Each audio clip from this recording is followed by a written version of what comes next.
to another episode of Witty CFB. Your host Rob Sheply here, and on today's episode, we got another episode talking Ole Miss football with Dan Sheply here. And dude, it's great to have you on again. Just talk some Ole Miss football, and and discuss exactly what Ole Miss is looking like now that they're having another season with Lane Kiffin, another 10-win season, and they're bringing back a lot of young talent too.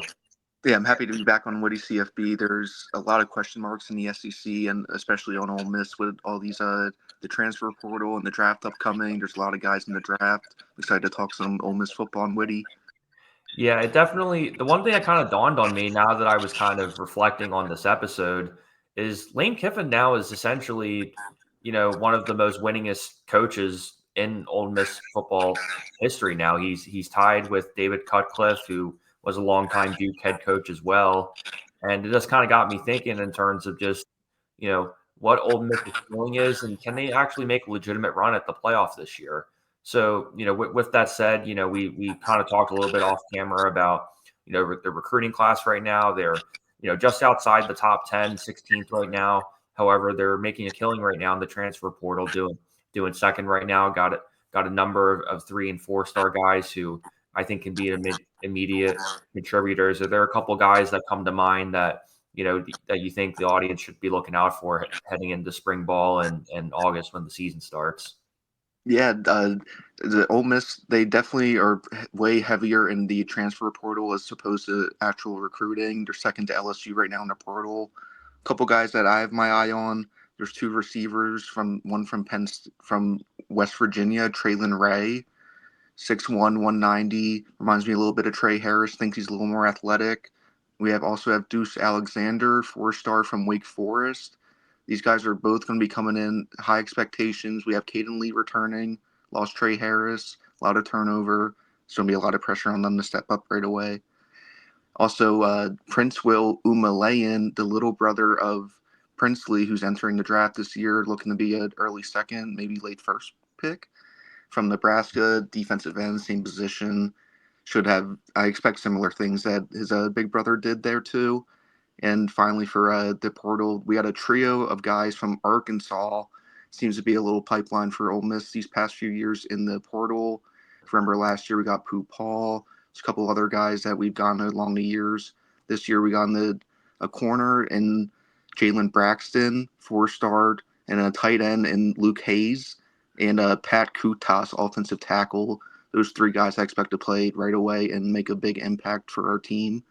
And then there's a couple of recruits that I have an eye on, even though it's not as prominent for Ole Miss to be in that field. They went hard for Deuce Knight, the quarterback. He ended up staying with Auburn. I expect him to start right away. But they were able to flip 5-star, now 4-star, Caleb Cunningham from Alabama, which is huge. It's another receiver along with those other 2 I mentioned prior that I expect to play right away and make a big impact with Austin Simmons, which is a big name to watch. Yeah, and especially too, you look at their transfer portal class, you look at their recruiting class, and the big thing that stuck out to me was particularly the wide receiver room, just how much athleticism, how much speed, and definitely a lot of playmakers who I think are going to have the ability to be able to stretch the field. And you mentioned Austin Simmons a couple moments ago. It's projected now that I think Jackson Dart's probably going to be a first round pick, if not a very early second, possibly. So we'll see what kind of happens with that. But, now that we see that Austin Simmons is going to come in and be the starter, and we talked about some of those receivers, how do you think Ole Miss's offense is going to change compared to last season? Yeah, I think it's going to change a lot, especially in the as far as being balanced goes. We weren't balanced at all last year. We lost Quinny Sean Junkin, so I feel like they really abandoned the run game, especially early in the games. I really expect them to be more balanced.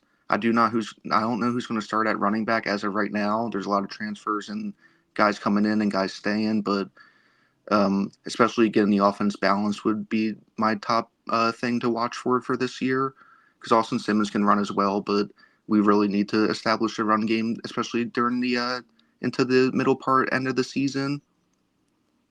Yeah, and especially too, I mean, for the most part, we know that Lane Kiffin is a brilliant offensive coordinator and play caller. We know that he knows how to stretch the field. We know that he's going to put his guys in the best position. it's more or less kind of those, those 3rd and 4s, those 3rd and 3s where, can they be tougher on the line of scrimmage compared to, the Tennessees of the world, compared to the Alabamas of the world, who, by the way, they avoid a lot of those teams this year too. But when you look at their schedule and you ask them, so, and you kind of look at which games stand out.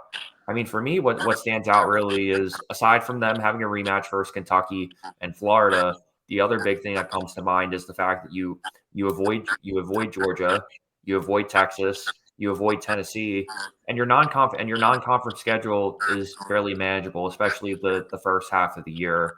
So with that said, are there some games in the latter half of the year that kind of stand out to you in terms of an upset alert, or just the game that you kind of sit there and say to yourself, man, this could be a make or break game? Because I know for me, the game that stands out is the 27th game versus LSU, and especially considering that they played in Death Valley last year, played right down to the wire too, in a game that I think, quite frankly, they should have won. Yeah, I would agree with that. The first SEC game we have is at Kentucky, which is something, considering what happened last year, I'm not going to overlook as much as I did last year. But to go further into the year, more into SEC play, I expect South Carolina. I have high expectations for them. Lenora Sellers, I think they're going to be red hot at that time. I have that game circled especially. And especially in Florida, too. DJ Lagway, a lot of guys coming back. It's the same point of the year as last year, right when you're at that cusp of needing 1 to 2 more games to win to get in the conference championship and things along those lines. So South Carolina and Florida are 2 games that I definitely have circled for later in the year. Yeah, and it's one of those things this year where Lane Kiffin, he's in his 6th year, he's getting paid what, like $10 million now. So you just get to a point where you're kind of asking yourself the same sort of question as you are with James Franklin at Penn State, for example. Like, have they hit their ceiling, or can they actually make one more legitimate run at possibly making it to a national title game, or making the playoff, or even winning the SEC championship? And we touched on the offense a little bit, and we touched upon their schedule, and just in general in terms of Ole Miss. Like, what are some of the weaknesses that you see on this team, and how do you anticipate some of these other schools, such as the Floridas of the world, the LSU's, you know, Washington State, a non-conference game? Like, how do you anticipate them being attacked? Yeah, I see more weaknesses than I would like to admit with Ole Miss, especially looking at the team last year. That was really a star-studded lineup, depth everywhere. This year, not as much depth, especially particularly on the defensive line. We're not going to be able to rotate guys as often as we were last year. Secondary, we're losing Amos in the draft, another guy in the draft, which is a good thing, but also a bad thing when we think about the secondary for this upcoming year. And the offensive line as well. We lost Micah Pettis to Florida State, 4-star offensive lineman. So that's why the transfer portal is really going to determine if you guys can plug and play right away, which Lane Kiffin seems to love to do. So we'll see what they do. Yeah, because that's the struggle that I think Ole Miss has. Because for those of you who have not been anywhere near Ole Miss's campus, I think a lot of people tend to forget about this. It's in a really rural area. It's not like you're in some city somewhere, where they're just hanging out. It's pretty much just a college town in the middle of the boonies somewhere. So it can be difficult to a degree to get recruits there as well. But at the same time, too, you can tell Lane Kiffin is legitimately trying to build something there. And we're at the point now where I think if Lane Kiffin were to leave, he would have taken the Alabama job. So I think now you're kind of at the point where, in one regard, you sit there and say, well, the national championship should be their aspiration every year, and maybe they have hit their ceiling. Who knows if they have another loss kind of similar to a Kentucky or a Florida. But yet again, let's say if you do decide that, hey, Lane Kiffin can't get the job done, or he can't get the job done, who else are you going to go out to get that you think is better than him? I would Yeah, I would be pushing back on anybody who thinks that they can get someone better than Lane Kiffin to take a job like Ole Miss. yeah. Even at the time when they hired him, he was at Florida Atlantic. It was for them. It was swinging for the fences considering their football history. Going into this year, I'm really excited to see his trust level in Austin Simmons. He really relies on his quarterbacks. Always has a great relationship. When you look at Matt Corral, Jackson Dart, he always has a huge trust in them. And for this being his first year starting, I'm curious to see if Lane can really like the third and shorts, the fourth and shorts, see really how much he trusts his guy to get it done. Yeah, especially too, one of the things that Ole Miss has going for them is, their defensive staff is incredibly well experienced too. I mean, when you have a guy like Pete Golding who, he is the guy that you can kind of rely upon and somebody that you can trust. And yes, we talked about how they've lost some of their depth on the defensive line. However, I think that their secondary room can be pretty special this year, and especially if you look at their defense statistically, they only gave up about 80 yards of rushing, per game last year, which is a really incredible stat to see. Yeah, I think Pete Golding was a great hire. At the time when he left Alabama, he kind of left a sour taste in Alabama's fans' mouth for how that season ended. But as far as he's been at Ole Miss, he's been a really good coach in my opinion. It's been hard for him to have the consistency year to year with the transfer portal and people going into the draft. But I feel like year to year he's still improving the defense, and I expect that to keep trending that way. Yeah, and even defensively too. You mentioned a couple of guys. You talked about Princely's little brother who came from Nebraska.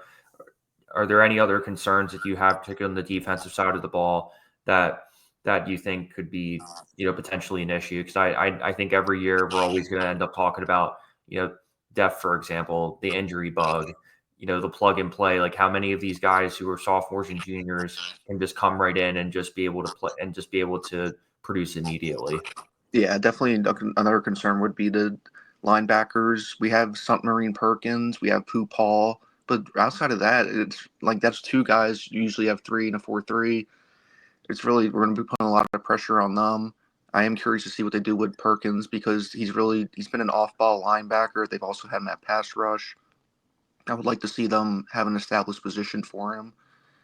It's just going to come down to for the defense is just Pete Golding picking and putting the guys in the best positions to be successful and them being able to maximize their opportunity. It's not going to happen overnight, but having an early out of conference schedule with the Wake Forest bailing out should give us some time to get everything established. Yeah, and especially too, you have a couple of the tune-up games versus the Georgia States of the world. You have one later in the year versus Citadel. You're gonna play a team like Washington State too. So I'm definitely curious, just in terms of spring football as well. What kind of different things that they're implementing, and how exactly are they going to make sure that Austin Simmons is comfortable in the starting role too? Because for the most part, Ole Miss has been pretty fortunate to have guys like Matt Corral and Jackson Dart, who have been for the most part, leaders on this team and guys that, you get what you get with them in the best way. And I mean that in the best way possible. Yeah, as crazy as it sounds, having a quarterback for 2 to 3 years in this day and age isn't as common as you would think. So it has been nice to have that consistency over the past almost 5 years now.